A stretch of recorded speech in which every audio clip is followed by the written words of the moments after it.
Do you feel the need to have Thanksgiving in October because you're impatient and can't wait? Well, I got the perfect video for you.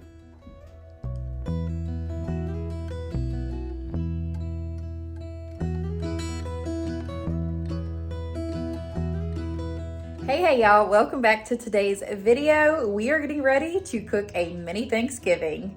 I am super excited about this because I'm just gonna bring y'all right along and cook with me right in my kitchen. So I hope you all enjoy this video. However, today's video is super special because it is part of an open collaboration hosted by my sweet friend, Valerie Hargett. And I will have her channel and everything linked below, as well as the playlist. I know y'all will love her because she is so sweet and so kind, and she is absolutely 100% genuine. So if y'all do not know who she is, please go check her out, as well as everybody else in the playlist below. Now, let's go right on into my kitchen and get to cooking because it's gonna be good. Come on. Let's go. All right, y'all. So first things first, we're going to start out. We're going to get our ham in the crock pot.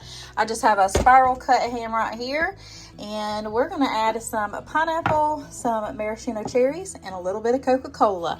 I know it sounds like a weird combination, but it pairs perfectly together. This ham is fully cooked. We're just going to put it in the crock pot to free up some of our space on the stove so we can get to cooking all the other yumminess. All right, y'all, so first things first, we're gonna go ahead and throw these pineapple chunks. I'm probably gonna use about half of this can, and then the other half is for munching and just a snack going throughout the day. But we're gonna go ahead and throw this in, and then we're gonna add a little bit of the juice as well. This kind of gives it that sweetness. It is so good. And ham and pineapple, there's just something about it. All right, so we've got that in there. Now we're going to throw in our cherries. Same thing for this. And yes, some of the cherry juice is going to go in there too, so it's not going to hurt a thing. This is how I grew up eating my ham. This is how my mama always made it, and it was always the best.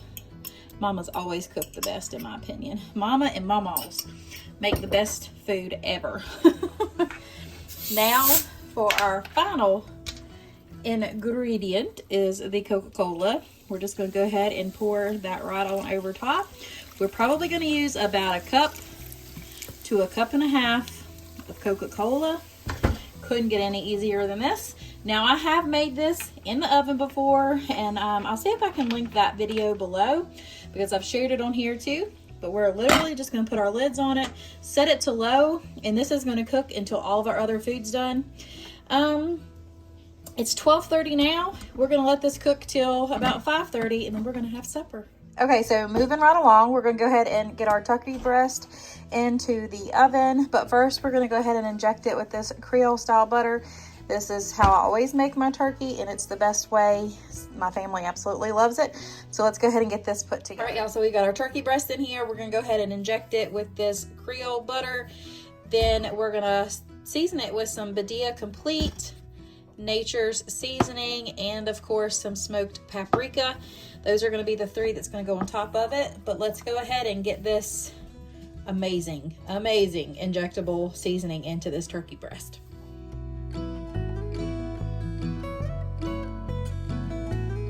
All right, so we've got all of that in there. I did reserve a little bit of that. I never put that needle back into the bottle. I always pour some in here unless I'm gonna use the whole bottle, which I usually do on Thanksgiving because I have a whole turkey. But today we just have this little turkey breast, so we don't need to do that. So a little bit of Nature's seasoning, some of this smoked paprika right on top, and then some Badia Complete as well.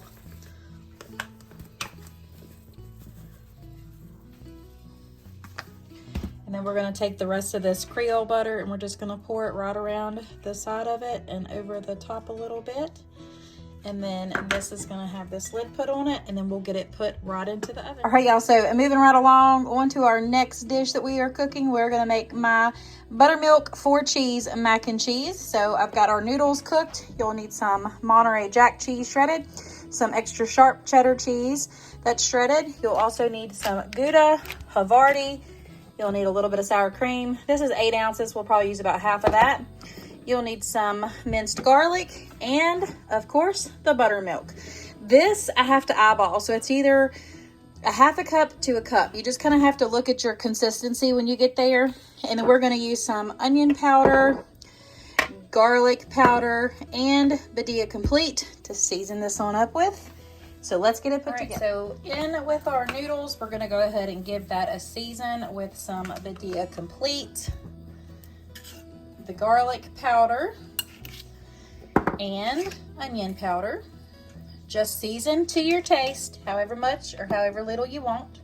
Probably about a tablespoon of garlic.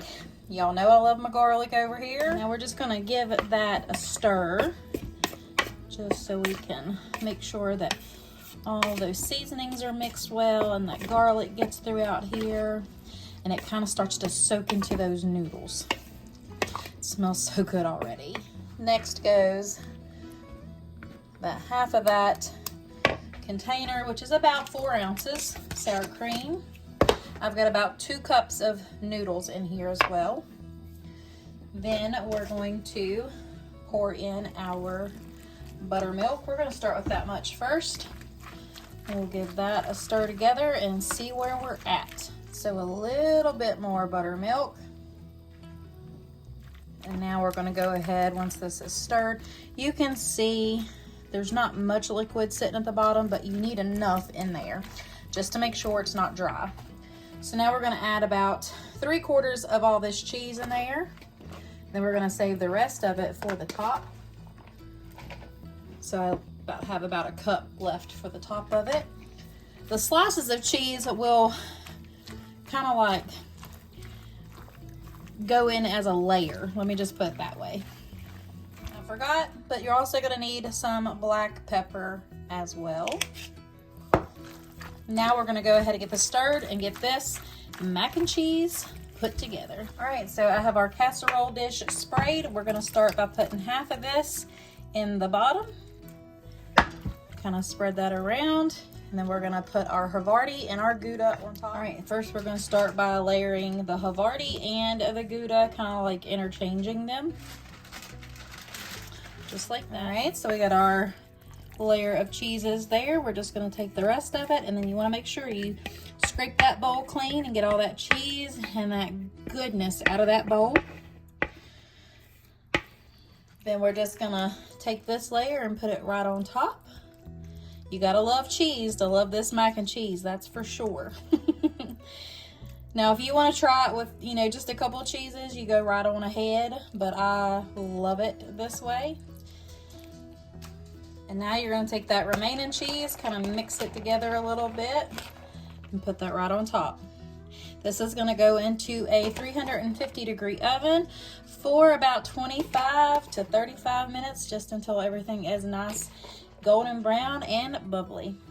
All right, y'all, so I got about 1.5 tablespoons of butter. I'm going to put about 1/4 of a cup of bacon bits in there. Then we're going to dump 3 cans of the 14.5 ounces of green beans. I would use my home canned ones, but I'm not going to today because I needed more than what I had canned. And if I would have opened 2 quarts, would have been too much. Then we're going to take this entire can of chicken broth.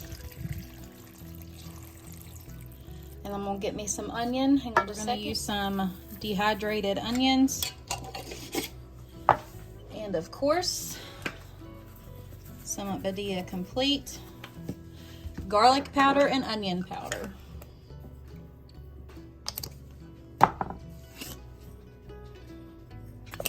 Now we're just going to give these a stir and let those cook on down. These are so good. All right, y'all, now we are on to our deviled eggs. So I've already got my eggs in my container, and I've already kind of crumbled up the yolks. So only thing I put in mine is Duke's mayonnaise, some yellow mustard, and some nature seasoning. It is quick, simple, and easy, but it's also the yummiest deviled eggs ever. Please feel free to put relish in it if you want to, sweet or dill, however you want to. But this is just how I grew up eating them. They are so good. All right, so since the eggs are already crumbled up, we're going to add about 1/2 cup of mayonnaise. This is 8 eggs, I believe. Yeah, because I've got 16 halves here. Then we're just gonna add in about a teaspoon or so of nature's seasoning. Of course, you season to taste. And then we're gonna add in about 2 tablespoons of yellow mustard. Now we're just gonna give this a stir together and see where we're at, and we'll adjust accordingly.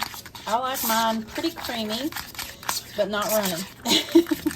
Now I can already tell I'm gonna need a little bit more mayonnaise. And then I'll taste it once I get this mixed together, and we'll see where we're at. All right, so we've got that pretty creamy.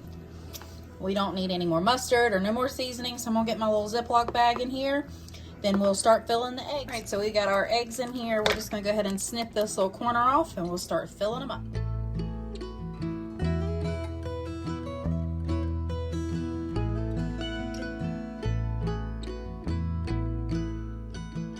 And of course, we're coming in with some paprika right over the top of them. Make them look all purty. Now these are gonna just go ahead and go on in the fridge. All right, y'all, so we're getting ready to make this corn pudding. So I just had some salted butter that's melted, about 2 tablespoons. We're gonna dump in one 15.25 ounce can of whole kernel corn. We're gonna dump in the same, let's see, a 14.75 ounce can of creamed corn right on in there. Now, I did want to mention the 1 can was drained, but we're gonna go ahead and add in a 2nd can. Same thing, just drained. Then we're gonna add in our sugar and vanilla. I always never know if I'm gonna need 2 cans or 1 can until I'll go in here and start making it. We're gonna add about a 1/2 cup of heavy whipping cream. And we're just gonna stir all that together. And now I've got just a couple tablespoons of flour with a couple tablespoons of water. We're gonna go ahead and dump that in there. That's just gonna help with those eggs to make everything thick, and then we'll put it into the casserole dish. All right, so we've got our casserole dish here. We're just gonna dump all of our corn mixture into it and get it into the oven to bake at 350. Anywhere from 20 to 30 minutes, just until it sets up.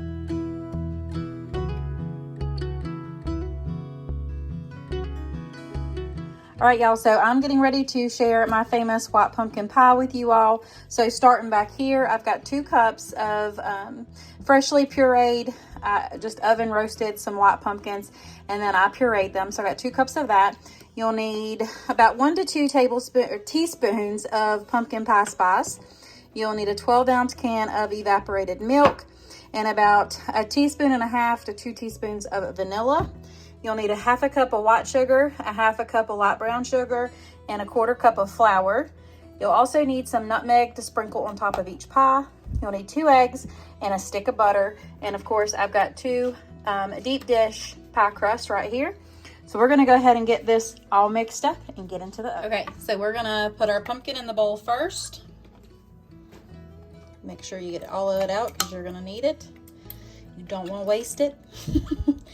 This to me tastes so much better than even the canned pumpkin. That's just my opinion. If you want to use canned, you go right ahead. Next, we're gonna add in the 1/2 cup of white sugar. We're gonna add in the 1/2 cup of brown sugar, and I forgot to get the salt. We're gonna add about a dash of salt, maybe 1/8 teaspoon, if that, just enough. Now we're gonna go in with our 2 teaspoons of vanilla. We are going in with our whole can of evaporated milk. Then we're gonna whisk this together, and then we will add in the flour and the eggs. So give this a whisk. Then we're gonna add in our butter and our pumpkin pie spice.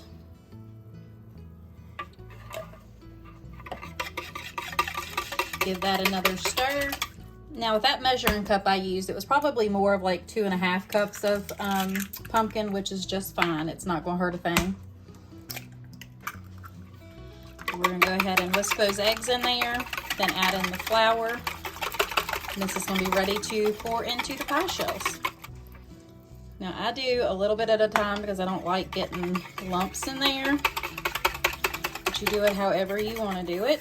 Now please feel free to adjust this. If you think it needs more sugar, if you taste it and you think it needs a little bit more sweetness, go right ahead. I don't like an overly sweet pumpkin pie because you've got the, you know, whipped cream and stuff that goes on it. So I don't make mine overly sweet, but I make it just enough.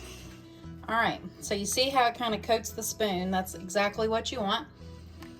So we're gonna go ahead and get our cup that we measured our sugar in, and we're gonna go ahead and use that to kind of put it into the pie pans. But I always put mine on a sheet pan. That way I have something sturdy to get them out and it doesn't cause no issue. So we're gonna go ahead and get these filled. Okay, so I just sprinkled the tops with some nutmeg. If you don't like nutmeg, you could always use more pumpkin pie spice over the top of it, but I think this just gives it a little bit of something extra. So these are gonna go into a 350-degree oven for about 35 to 45 minutes until they are completely set. You'll see a little bit of a wiggle right in the middle, but not very much. And then once they cool off, they'll be ready to eat. All right, y'all, here are these beauties. They cooked up so nice and they are absolutely delicious. So now we're just gonna let them sit here and cool, and then they'll be ready to have right after supper.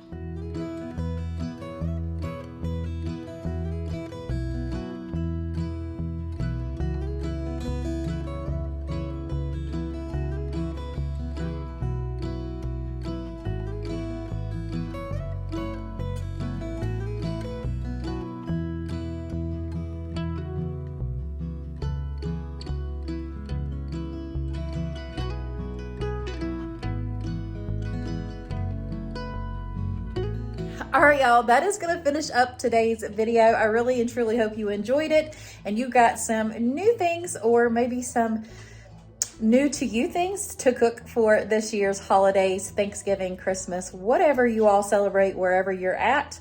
And if you are in need of prayer, please let me know below. I would be honored to pray for you all. Please don't forget to go check out Val over at Valerie Hargett. I will have everything linked down below. And make sure y'all go show her some love and let her know that I sent y'all. Until next time, sweet friends, God bless. Bye.